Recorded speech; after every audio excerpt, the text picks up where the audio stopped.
world is frightful and many need religion to cope. Should they be left alone?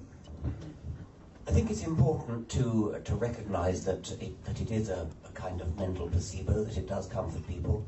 But it's also important to recognise that because something is comforting, that doesn't make it true.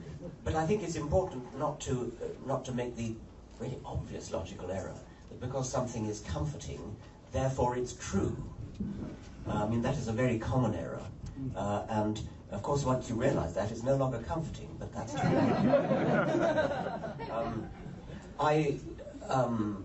I think that's one part of the answer, is that you have to distinguish what's comforting from what's true. But the other part is to say, actually, is it all that comforting? I mean, is it a bit of a myth that you need religion in order to be comforted, to be consoled, to be reassured?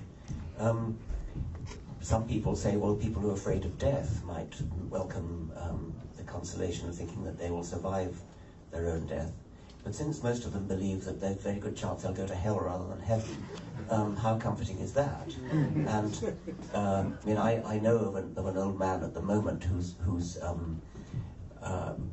entering extreme old age, and he's absolutely terrified of hell. And he's the sweetest, kindest, goodest, most righteous man you could imagine. But apparently he did some terrible thing when he was a young man. Goodness knows what. I imagine something terribly innocent, perhaps of a sexual nature or something. And he's now haunted by the fear of hell. And any number of people are haunted by the fear of hell. So it's a two-edged sword, this thing about life after death.